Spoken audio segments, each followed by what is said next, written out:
What's up, everybody, and welcome back to the Outfielder Podcast, episode 132, presented by Sensibly Loud Media. I'm your host, J-Mac, a.k.a. Founder Numero Uno, and I'm joined by my co-host, Mr. Popfly himself, Founder Numero Dos, Ben. We do not have an opium podcast. Baseball, Ben, what's going on, man? Hello, hello, hello. What a great drop that was. How are you doing, J-Mac? No opium sold here. That's right. Not an opium podcast. I'm don't even come looking for it. Yeah, exactly. I forgot my name for like a brief second because we've been off for like 3 weeks, which I don't really prefer. It's not good, Ben. It's not good at all, but we're back and we're here. I tell myself that everything's okay because it's the off season and it's a pandemic. And yes, that's the order that I told it myself. No, I'm kidding. So we'll figure it out. We'll get there. Yeah, exactly. It's one of those things where we're trying to make it happen. I think Sam kind of lights the fire under us, and with him being out and kind of silent, I don't know. I hope he's reading some books from our sponsor Audible, or he's watching some old baseball highlights or something. I don't know. I don't know what he's doing, or maybe he's taking care of kid. He definitely is the person to light a candle under us for sure. No, it's interesting as a reward to the good listener for sticking in there through the off season. At the end of this episode, I'm going to announce a special contest giveaway with a prize that I have for our listeners. So stay tuned for details. Not only is it a prize that's related to us in baseball, more importantly, it's a prize related to your latest edition of Ben messing something up. This time it's Christmas related. Christmas related, huh? Yeah, I don't know if it would count as like a blathering. This would be more of like a Ben Baseball's bloopers or something, but in life. Sam, what do you think about that? He always seems to get himself mixed up in some really crazy shit. True. I agree. Okay, well, we'll see what happens at the end of the show. I think that's good. Awesome. No, looking forward to it. Go ahead. Can we get Jimmy Midtown back on this show at some point? I would love for that to happen, especially now that the Mets have an engine. They have like competent ownership, and Stephen Cohen tweeting has been delightful in a lot of ways because he just got Twitter. And just I do enjoy watching someone learn how to use Twitter, although he does seem pretty good at it overall. But he's been kind of the ultimate troll lately, which I've loved every second of. Well, that's number two. I hope you have an example or two. But number one is, I feel like everyone is kind of a Twitter novice at some point. Well, everybody's got to start somewhere. That's a good point. But it's just great because like you start when you start on these things, you kind of like social media sites like Twitter, like is a great example of like, I remember when I started on Twitter, 2010, Ben Baseball, 2010. And there was one point, this is a sidebar, non-baseball related, but there was a point where I was trying to document my day-by-day goings on Twitter, because that's what you used to do with Twitter. Like, It was like, I went to dinner with Ben Baseball, and that was kind of like what it was. It wasn't used for like, news breaking. It was, but it really wasn't at this time. And so a friend of mine was running a study type thing. She was getting her master's in some form of like social interaction with social media. I'm not sure exactly like what it's called or like what she was studying. It was like a psychology type experiment.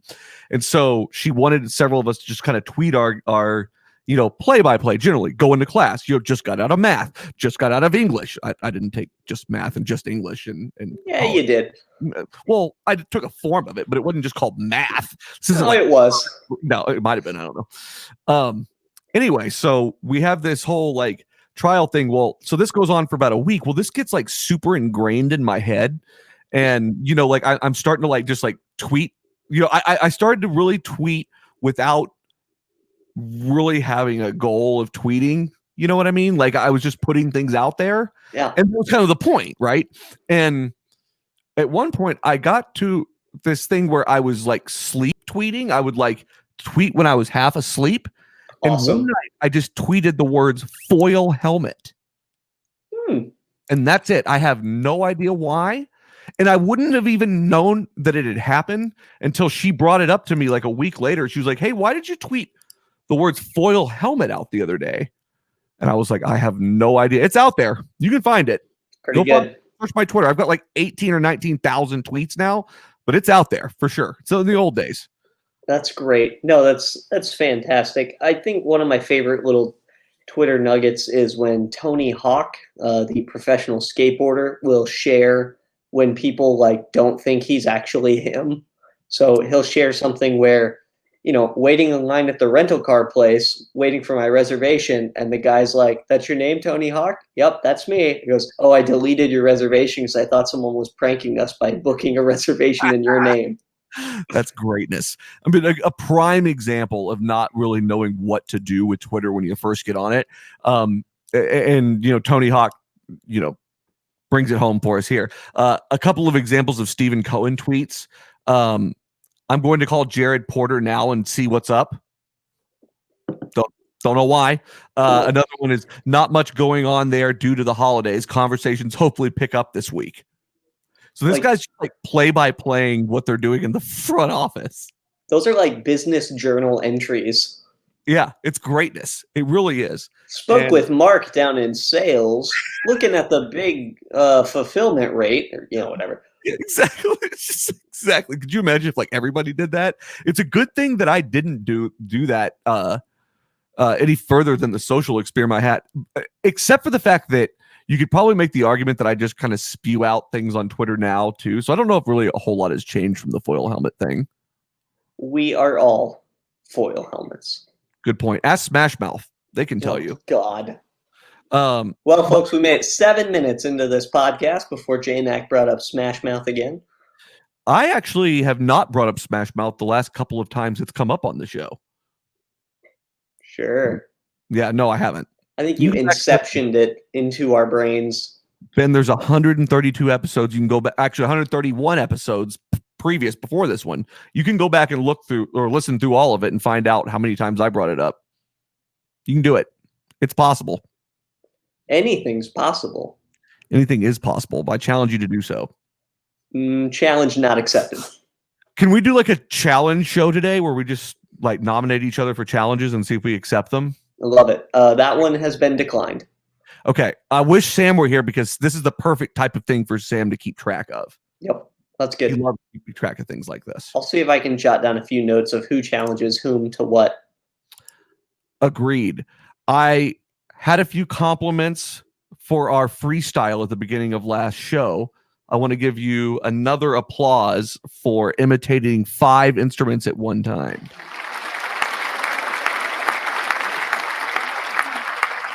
It's a lot of instruments. I aim to please. You pulled it off. It was one of the things I heard the most about last episode, which is kind of sad considering we did like an hour plus on a lot of bigger topics and nothing. Nope. No, that is the feedback we crave. I know. It's fine. It's fun, isn't it? Yes, it is.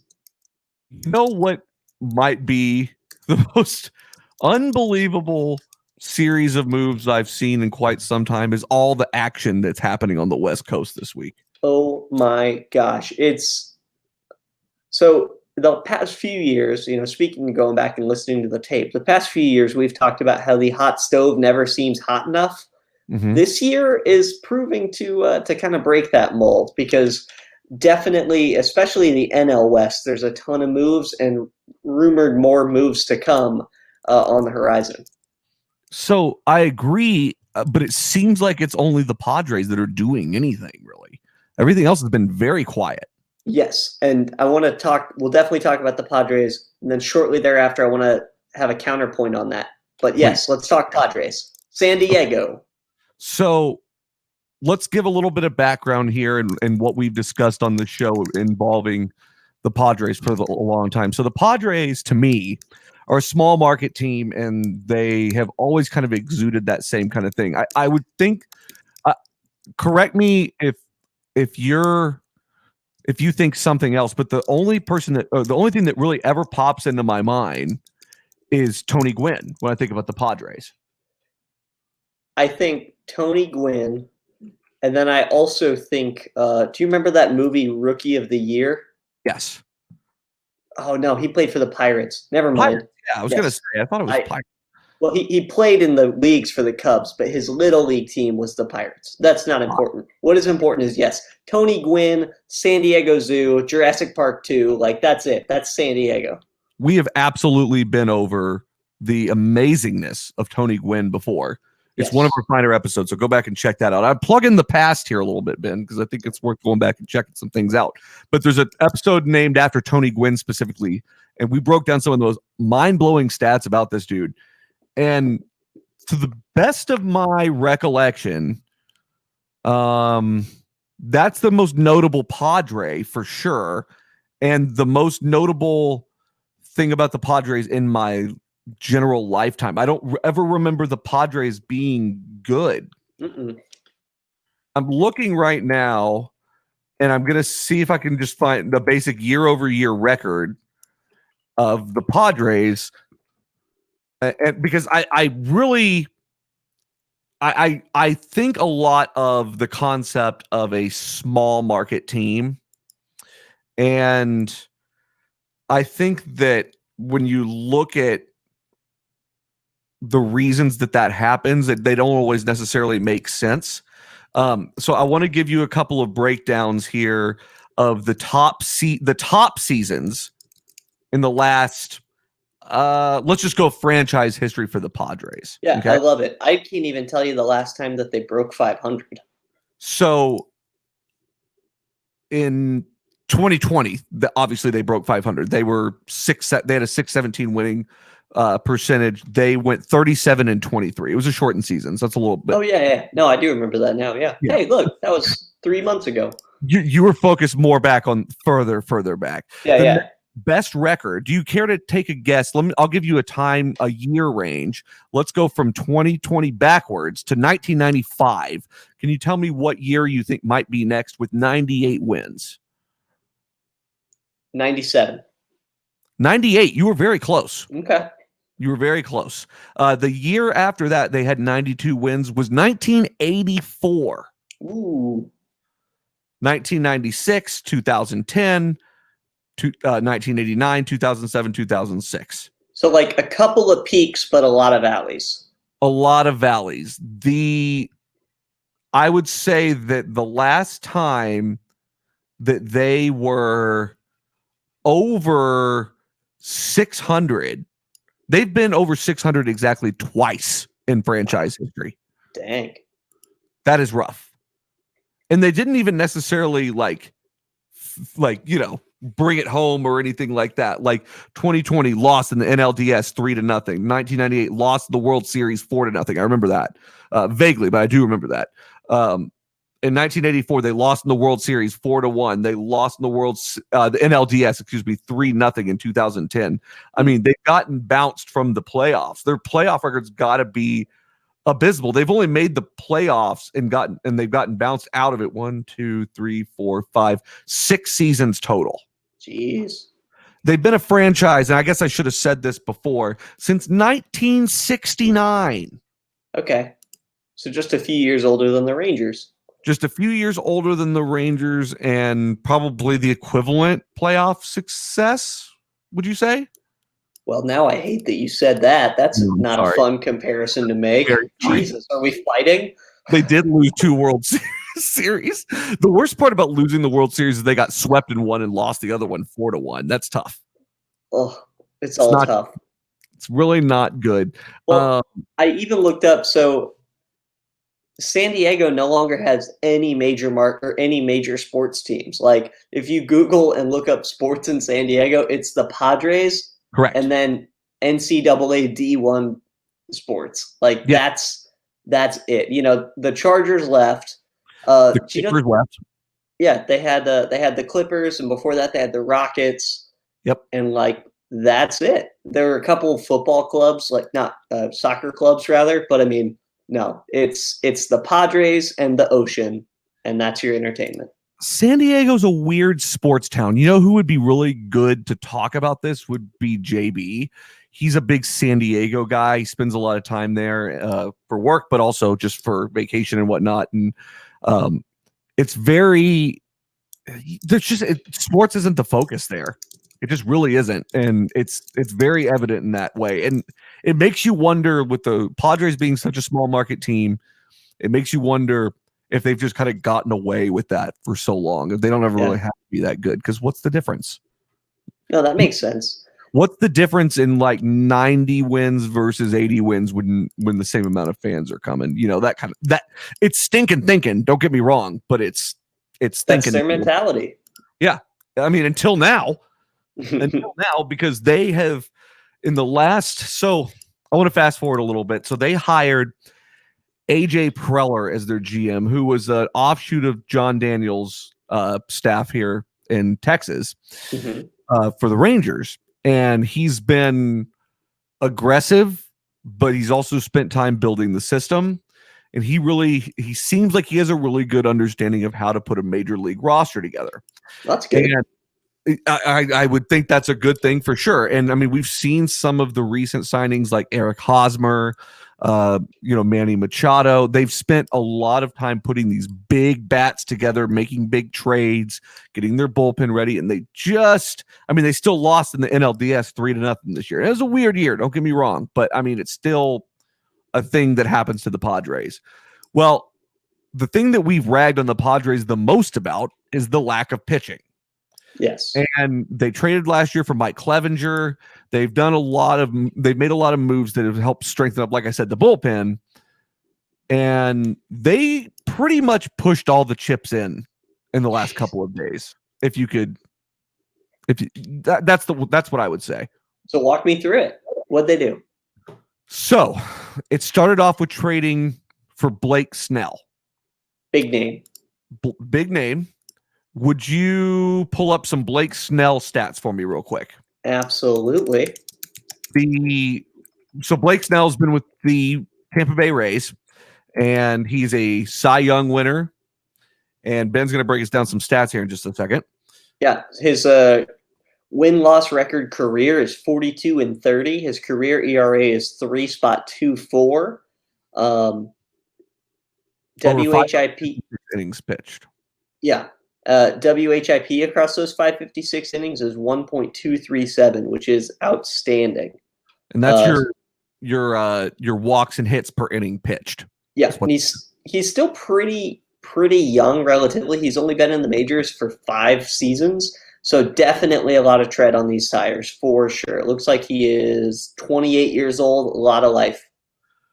Yeah, he's a lefty. He's 6'4", 225, which is an interesting kind of build, but it's sort of the Chris Sale type of thing, right? Yep. His contract status, it looks like he's signed through 2023. He's on a 5-year, $50 million deal. So it's controllable pitching for them and a guy that they really needed. And it seemed like Blake Snell really wanted out of Tampa Bay. Oh, yeah.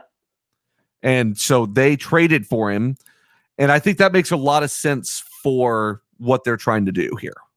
I think you need a good anchor number one guy. I was going to say for both teams, just because Tampa, with the way that they built their club currently, they want young talent that they can groom and grow and then trade off and try to get as many wins as possible. So it also makes sense for Padres because they have a lot of productive pitching here, but it makes sense for Snell too because now he has 2-3 seasons left to really leave a mark and to get a massive contract at age 32, whenever his next contract comes due. He won't get another one. He'll blow out his arm before that. The deals for pitchers over 30 never good. But I mean, the Rays got back a couple of right-handers, really good, well-regarded young pitching prospects. You know how I feel about, proven players for maybe good players, but nonetheless got something back for a guy that didn't want to be there anymore. And you got to remember too, I mean, Blake Snell's got World Series pitching experience. He's been there. He's close. Yeah. And so that's a big part of adding to a young team and, a team that they'd have the right amount of veterans and your Manny Machados and Eric Hosmers, but you also have Fernando Tatis Jr. and guys like that don't have that kind of experience. And that's what you're going to be looking for here. And those kinds of things matter in the grand scheme of a long season that ends with an even longer postseason. Oh, yeah, for sure. After that, they decide that wasn't quite enough. This is And your Billy Mays moment where you get to be like, but wait, there's more. there is more. They traded for Yu Darvish. They took on 54 million of the 59 million left on his deal with the Cubs. I mean, the Cubs are probably ecstatic right now. Yeah, I would think so. I think you get rid of that contract if you can. But with that in mind, I would be really interested to see how he does on the West Coast again. Yeah, I think it's smart for the Cubbies. I think you get rid of that contract while you can. It's just one of those. It's kind of weird. It's sort of like regardless of how I personally feel about this, it's sort of like what the Red Sox were thinking with David Price, where it's like you got a guy. I mean, not the same amount of money by any means, but you got a guy you owe a lot of money to. You have the opportunity to reset. You know you're going to have to reset regardless. You may as well get some, a decent amount for him. The most amazing part about it is that they got a catcher back, Victor Caratini, and the most amazing part about this whole thing is that with this trade and the Blake Snell trade, San Diego has not touched any of their top 15 prospects on their rosters. And that is incredible. In their minors. That's taking advantage of weak spots. 100%. And that says a lot about club ownership, number one, but also their ability to deal, because they knew who to look for, that they wouldn't have to give up a lot. And with Darvish, yeah, you're spending money, but there still could be some upside there. To the point, he's not a Blake Snell, but he does have World Series experience. May have given him the yips, but he does have World Series experience. True. Give me some Yu Darvish stats over the last 2 years or so. Oh man, he's not as good as he was. That's for sure. Well, I felt like he had a little bit of a comeback there for a hot minute. He did. He's a good pitcher. He's had Tommy John surgery, right? Yeah. Yeah, I believe he has. I think he was out for a year in Texas, right? Mm-hmm. Yeah. So he's had Tommy John surgery already. But I mean, he's gone on from it. I mean, he's played for a couple of teams since then. Yeah. So his most recent 2 seasons, 19 and 20 with the Cubs. He was 6-8 in 19. That's a win-loss record of 4.29, ERA of 3.98. Mm-hmm. But last year, he was 8-3. That's a winning percentage of 7.27, ERA of 2.01. Okay, that's a good year. 12 games started, won 8 of them. Okay, I mean, not I don't know how to say this without being disrespectful to him, because I mean, it's a small sample size, I guess is the best way to say it there. But I mean, you look at I mean, he's had, I would say, a mixed record. Like 2017, he went 10-12. But I mean, he's always hovered around that mid to high 3s ERA. And even in 2018, he had a 4.95 ERA, but he brought that down the following year and the following year. So, I mean, there's probably at least a good amount of value left on those tires. I think it's probably worth it. I mean, how old is he now? 33. 33. No, he's 34, I think. Oh, yeah, 34. My bad. Oh, man, that's old, though. That's a lot of money. I don't know. Is that a lot of money to take on for 59? So they took on 54 of the 59 million. Yeah. I think it's a lot of money. I think it's a lot of money. With that in mind. Oh, and he signed through 2023, by the way. So you've got a couple of it is controllable, but I don't know if you're going to want to control that pitching. No. I don't know, man. I don't know why. I know it's expensive, but it's not my money, so it feels like there's upside there. That's what we always come down to on this show, right? Like, it's so easy to say when it's not your money. Yeah, just write the check. But is that worth it for them? I think so. I think that probably makes sense, even because I mean, look at it this way: you're a champ. You're a franchise. If you're the Padres, you're a franchise that's never won a championship. So if your goal is just to bring you a championship, I mean, what does it matter? You just pay what you got to pay, right? Yes. and with that, you know that Darvish is going to give up 1 run in the first and then be pretty decent. Like at least in Texas, that was his MO. Yeah, did it piss you off the way he pitched here as a fan? No. No. See, I know a lot of people that are in that other camp of that. I think that he is a very good pitcher, and he used a lot of fancy things when he didn't need to. He built counts high and tried to make sure to powerball somebody out, and wasn't always successful with that. So yes, and while looking back at it, I do see where that's aggravating, and I definitely get and agree with that point of view. The counterpoint is when you're used to nothing and you now have something, like it was a pretty good tool in your toolbox.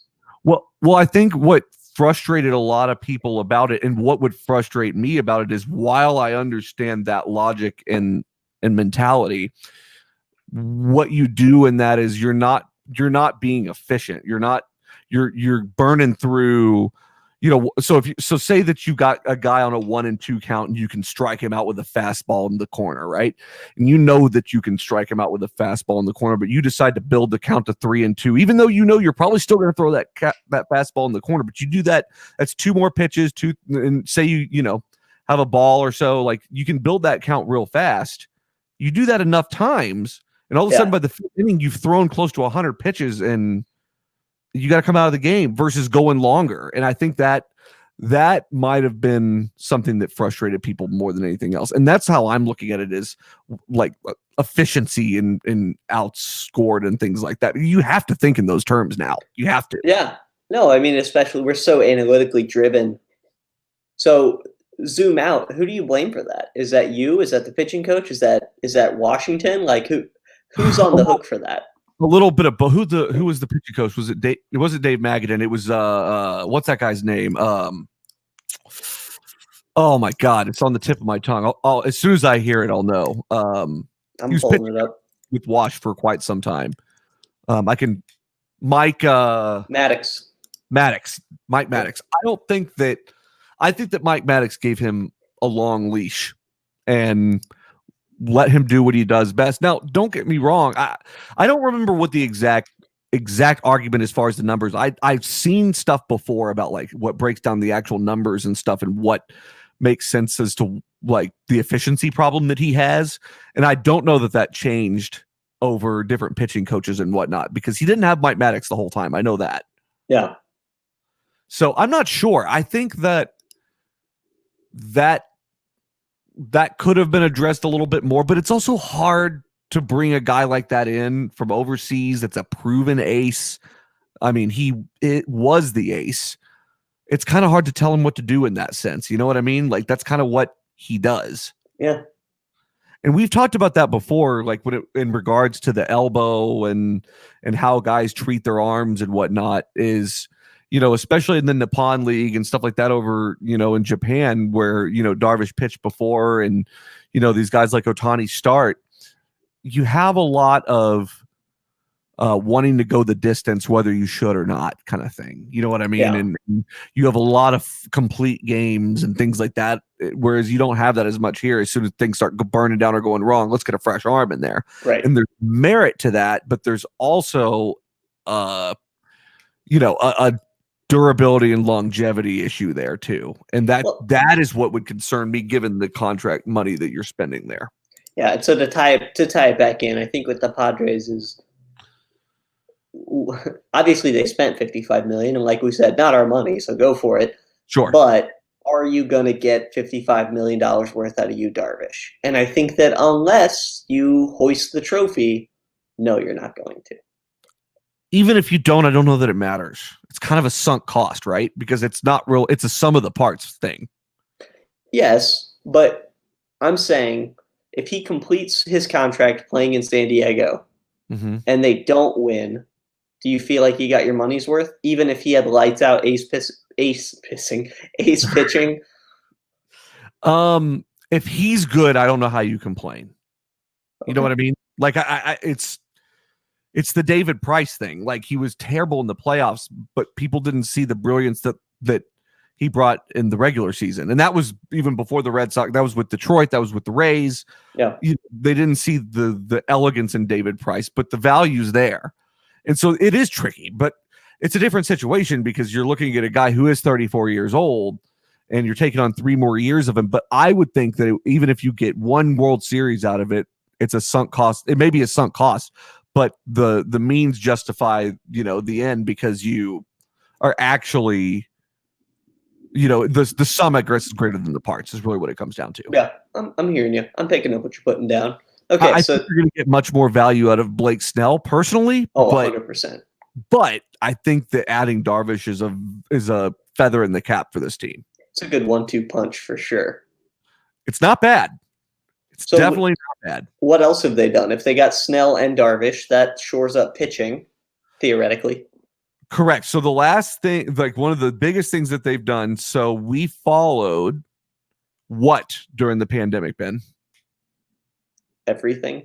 The KBO, the Korean. Oh, yes. And there was an infielder, kind of a utility guy. What's his? I'm blanking on his name. Give me a second. I had it all ready to go. Ha-Sing Kim. And he played for the Dinos, I believe. I think he was a Dino, which was Sam's team. Correct. He had a 24-hour period to make a deal, which I'm not really sure what the actual like agreement is between like the KBO and Major League Baseball. All that stuff gets really murky when it gets like international stuff. Yeah. Like for instance, like the Rangers paid what was like a $56 million posting fee to be able to negotiate a contract with Yu Darvish whenever he first came here, but they put a cap on that for it wasn't Ohtani. It was, who's the Yankee that came before him? I'm blanking on his name. I thought Ohtani was the big one after Darvish. Was there one between them? There's one between them. Yankee guy, Tanaka. Yeah. He like the posting fee was like capped at like 12 million or something like that.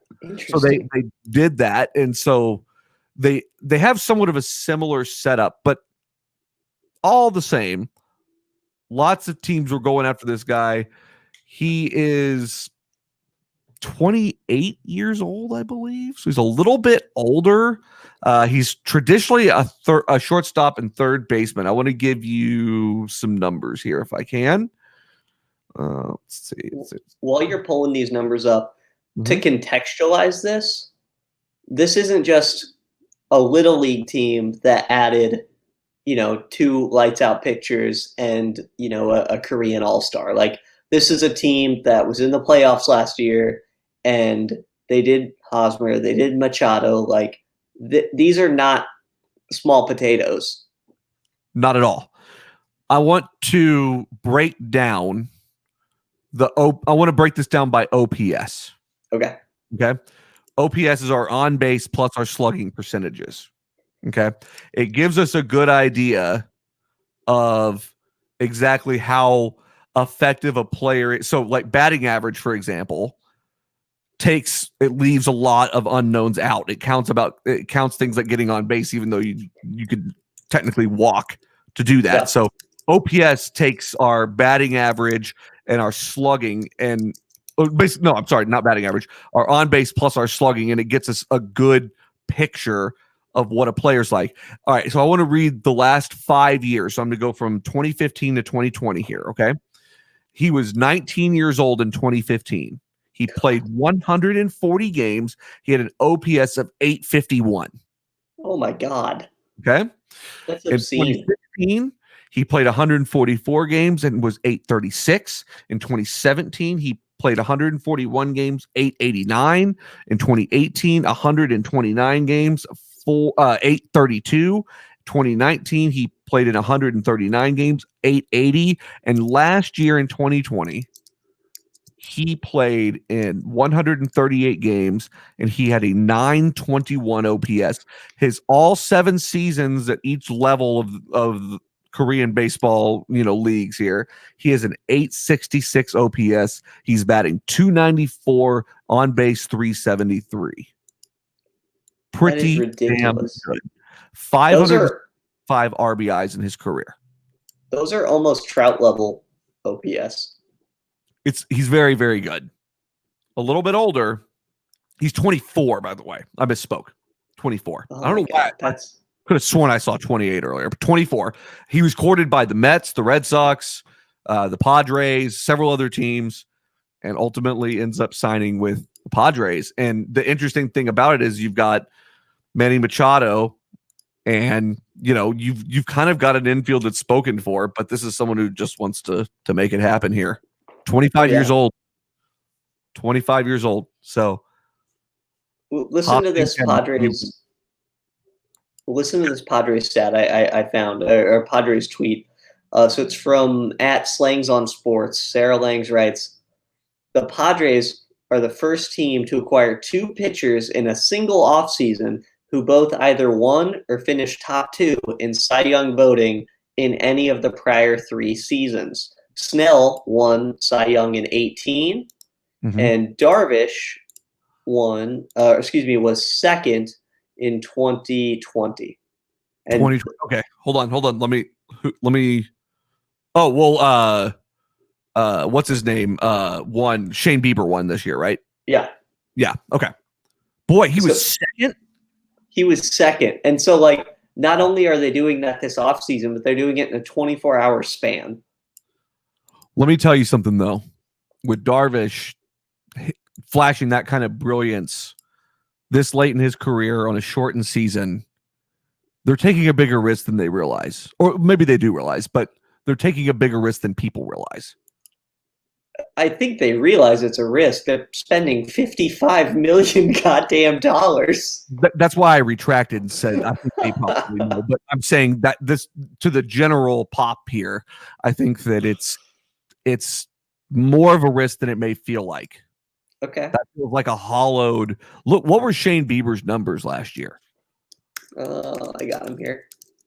And I'll pull up Darvish's. We can kind of compare them. I know they were very similar.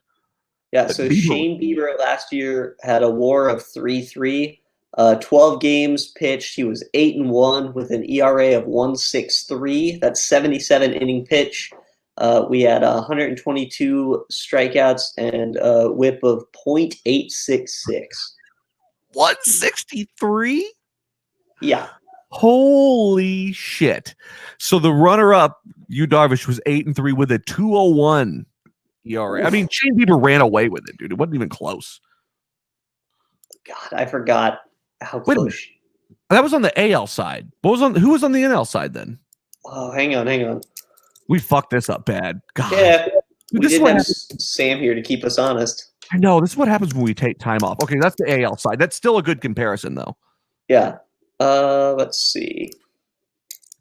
I'm gonna kick myself whenever I hear who won it for the NL. I can't think of who it was. I remember Trevor Bauer. Trevor Bauer, duh. What were his stats like last year? So I'm showing that Trevor Bauer had. Oh my God! Why is his baseball reference page not pulling up?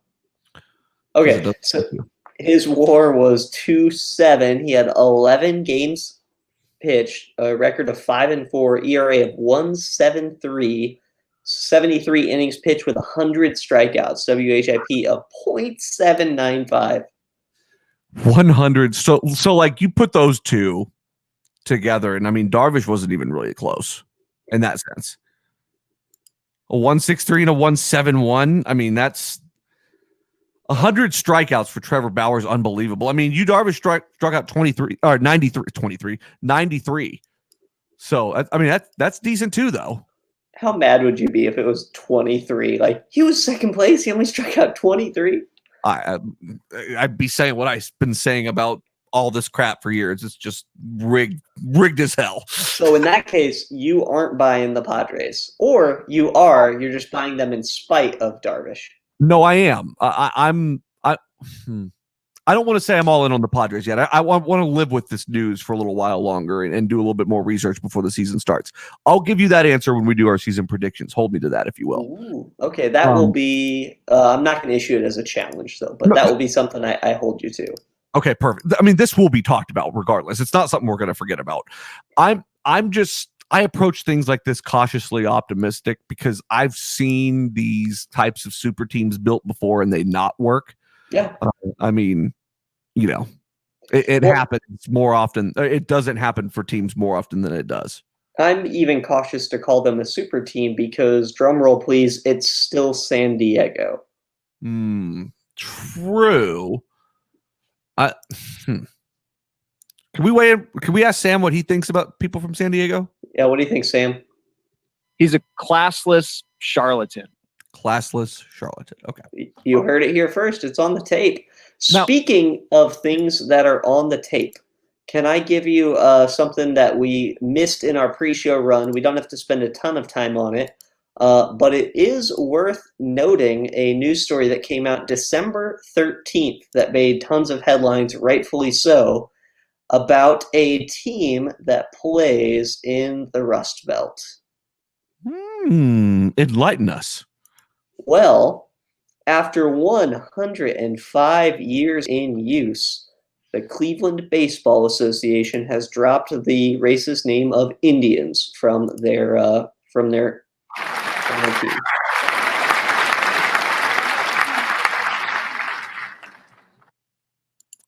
What do you think about this? I mean, I think that understand headline here for those at home. Like, I have a cynical nature about me, and I tend to think that if they were while this is certainly a win, and we are going to take all the wins we can get in 2020. Like, I'm saying that first, period. Yeah. However, if they were serious about doing it for the right reasons, they would have done it sooner and not waited for woke summer to decide to change their name. For example, when they dropped, quote unquote, for our listeners, Chief Wahoo from their hats, they brought him back like later that month, like, oh, we didn't drop him from our batting practice hat or from our merchandising, or he's still on our website. We just don't wear him in game sometimes. Yeah. It was disingenuous in that sense, right? Yes, absolutely. So while this is certainly a win, parts of it feel hollow, and I challenge other organizations to put their money where their mouth is, and their ethics where their money is. I think you hit on a really big part of it. I think the obvious observation about this is that it's about time, and I think that part of it to me kind of goes without saying. It's obvious, right? It was always obvious. I don't, we've debated about the next, thing that's going to be told to be changed or whatever. And we've kind of gone into that a little bit in the back and forth behind that. But you hit on an interesting little tidbit there that I think is maybe being overlooked a little bit and not really, it's not as important as the actual argument about whether it should change or whether it shouldn't. It's not as important as that, but it's the corporate aspect of it, I think, and the brand recognition of it. And those kinds of things are not being talked about, in a sense that those things are very, very tough to replicate as far as brand awareness goes, right? You've got think about let's just talk jerseys for a moment, and this really goes across merchandising. This goes across everything that has to do with your favorite baseball team, right? It really matters when something is recognizable. You look at the B on my hat, you know what that is. If you're a baseball fan, or generally, right? Like it's not a big secret, but there's a reason that just the letter B works or draws that, oh, that's a Red Sox hat or that's a Red Sox shirt or whatever. Go ahead. What was your question? I just thought it was a Ben baseball hat, but whatever. Oh, that too. Or Yankees, same kind of thing. The iconic look, the pinstripes, all that. There's a branding aspect of this that has kept them from changing it, and it really comes down to money, because it's think about but let's talk jerseys here. Let's think about, the cheap Wahoo jersey that Sam owns, because he's not here to defend himself. So we're going to use him as an example. I don't even know if he does have a cheap Wahoo jersey, but we're going to say that he does. And it's one of those things where, Sam will wear that and think, oh, maybe I shouldn't, kind of thing. So then you got to go buy a new one. And while that seems like that would work out well for the team, that brand awareness isn't the same thing. And they've done a lot to try to change that and to move on. But like, is it really any better to have Indians written across your chest? Is it really any better? Not much. So what it comes down to is a branding issue. And the crap part is their new hat, like pre them dropping. So like the 2020 season when they were still the Cleveland Indians, their new hat with the red with the blue C on it, or the blue with the red C, that looks sharp, man. That's a great lettering, great embroidery. So like it can be done. But yeah, I realized we hadn't done a pod since that happened, and we owed it to our listeners. I'm very glad you brought that up. It feels like it was a long time ago now. It feels like it was 4 years ago. But in true Outfielder fashion, I know that they haven't started saying what their new names would be. Would you like to hear what their old names were? Yes, always. So they started out in Grand Rapids, so naturally they weren't called Cleveland, but they were the Grand Rapids Rustler. This was all yes, sir. Question in the back. Question from the guy from Sensibly Loud. I do wonder, can we move the team back to Grand Rapids now that we are getting rid of the whole thing? Yeah, the Tigers might have a thing or two to say about another ball club being in Michigan, but point taken. Okay.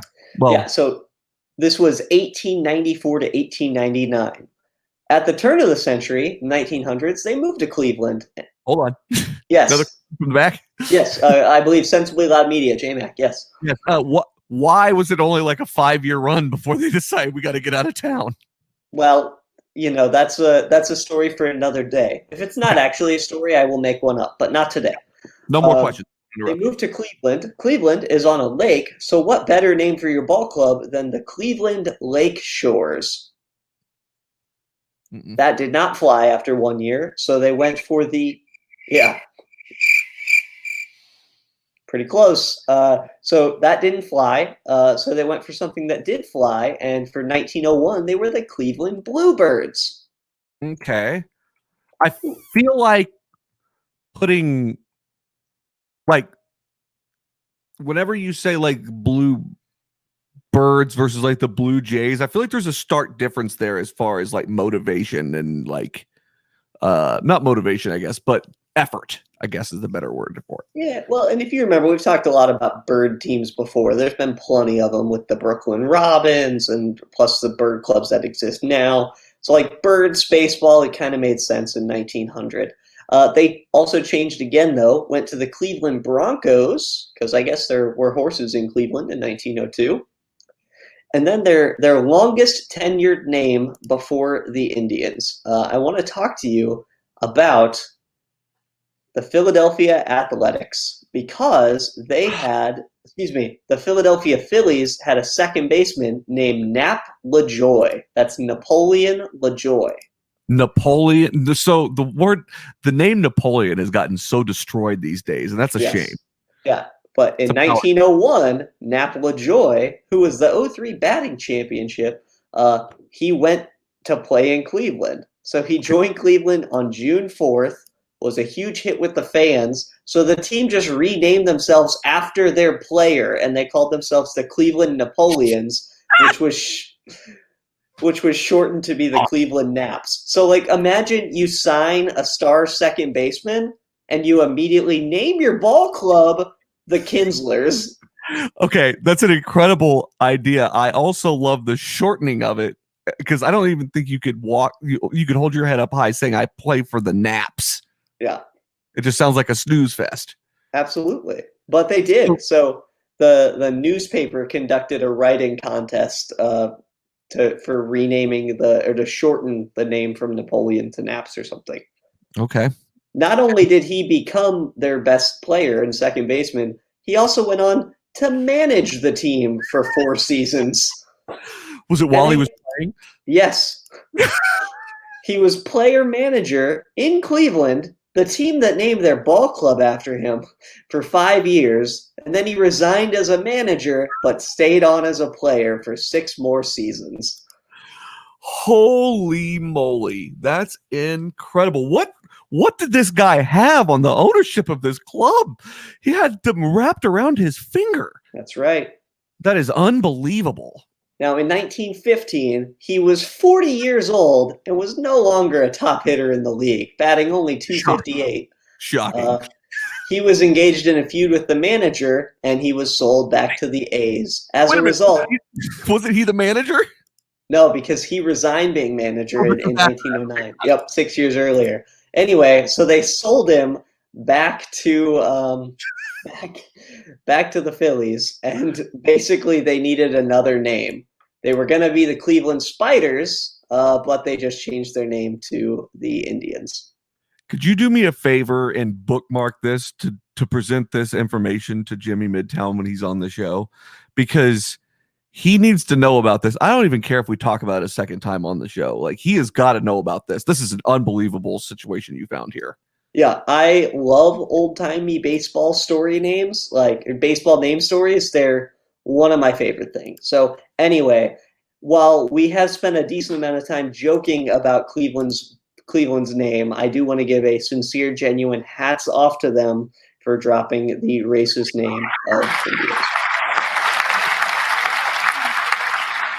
Can I give you a fun historical fact about Cleveland? Yes.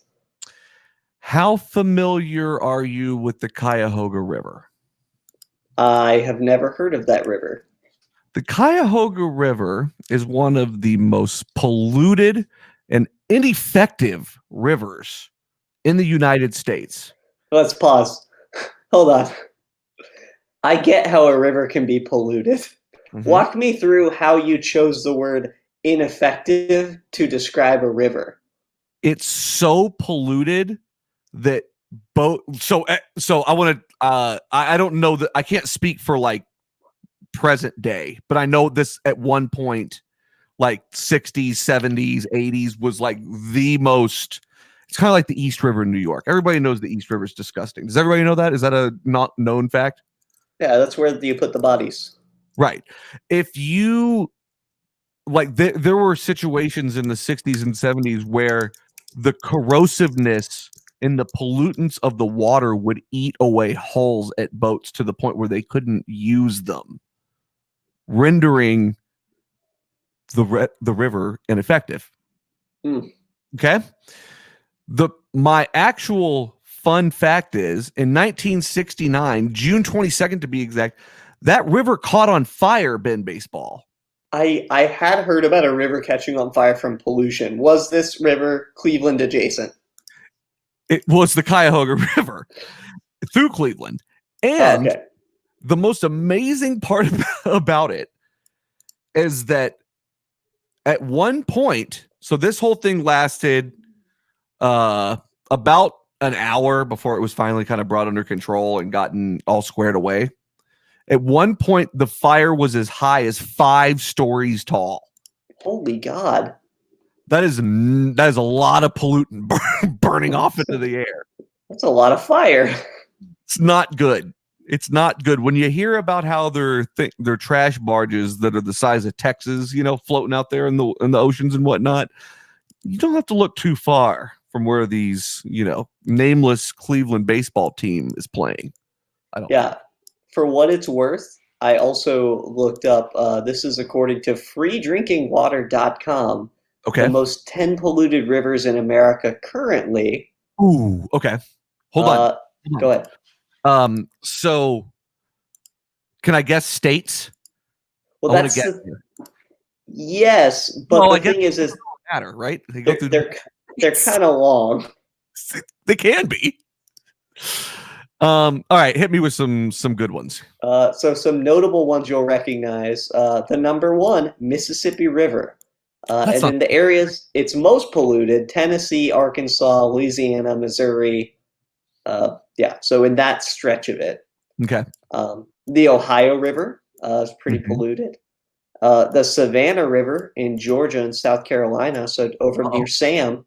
We need to ask and then what you're doing to help this problem. Yeah, absolutely. And then the Delaware River.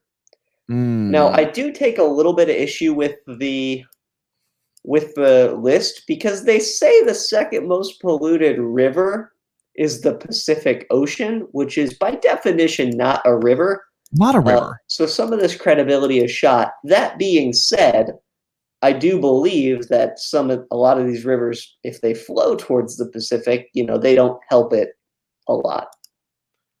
Right, but just because you dump into the Pacific Ocean or whatever doesn't mean that that's a river. That's not really how that works, right? Yeah. I didn't have extensive background in geography coming into this podcast, but I feel like I do now. Well, I found another one, a better list from the earthproject.com. It does have the Cuyahoga as the fourth most polluted, behind Ohio, Mississippi, Tennessee. What year is the data we're talking about here? 2018. Okay. So still number 4, huh? 4, yeah. They said it got a lot cleaner as a result of the Clean Water Act of 72. I thought you were going to say because of the fire. Yeah, the fire just clean it all out. Burned it all up. It'll be fine. The pictures of it are just fantastic, though. I'm going to share them with you here real quick, just at the end of the show, since we can. We've really gotten off the mark here just a little bit, but hey, it is what it is. I mean, oh my God. Look at all the smoke. That is less than ideal. Not great. Not what you're looking for overall, I would say. No. All right, man. Why don't you take us out of here? Yeah, I do want to remind everyone, quick anecdote and contest for all of you listeners. Yes, I forgot about the contest. Go ahead. We got time. I was doing Christmas shopping, as one does in December, and I thought I'd buy my wife a Texas Ranger shirt. It's one of those gifts. It's 80% for her and 20% for me, and I feel good about that. Okay. Well, I was looking online, and I wasn't paying very close attention to what I was getting. I was like, oh, that's a cool logo, and it was just the thumbnail of it. And I was like, cool picture, select her size, whatever, order the shirt, send it to me. I'm unboxing the shirt, and I look at it, and over the stomach area, it says future Ranger fan. And I gotta, full disclosure, we are not expecting a baby. In fact, there is a doctor that has damn near guaranteed me that I won't be expecting any babies in the future. With that in mind, I now have a useless Christmas present. So my loss is y'all's game, because what we're doing here is the first 10 people who share this podcast on their Facebook page. If you share this on your Facebook page where we can track you, your name will be entered in a drawing. Okay. And in 3 weeks from today, we're going to draw the name out. And the first 10 people who share it, you have a chance to win this exact Ben Baseball Defect t-shirt. The t-shirt's fine. So this is great for either A, people who are fans of the Outfielder podcast and having reasons to laugh at me, or people who are adult women size small expecting a baby who are Rangers fans. So if you fall into either of those demographics, this is the contest for you. I feel like you've really narrowed down the scope here, but I'll allow it. I'll allow it nonetheless. We'll have Jimmy Midtown draw the name, hopefully. As long as he can be here, we'll make sure he draws the name. And absolutely. I think that's a great idea. I like that. Yeah. So anyway, my loss, your game. Don't forget, we are all over your social media. If you share this page, you can be entered in that wonderful contest. In fact, we may even autograph the shirt for you or that special someone who's expecting, and they'll be like, who are these idiots that signed my new t-shirt? If you like what you're hearing, make sure to check us out at sensiblyloud.com. Don't forget to rate, review, subscribe, all those things. It helps us out. Big props to our sponsors. And of course, huge props to Jay Meck for producing this and every other episode. Sambino's coming back eventually, y'all, so bear with us a little while longer while we're in dry dock without him. But as always, thank you for listening. We'd like to thank everyone for tuning in for episode 132 of the Outfielder podcast. We'd like to thank all of our fans, Sensibly Loud Media, our sponsors, and those with the sharp eye to keep the runners close. Grounds crew, please keep patrolling that outfield. Big ups to Kevin Towers. Don't text and drive. And we'll see you right back here next time on the Outfielder podcast.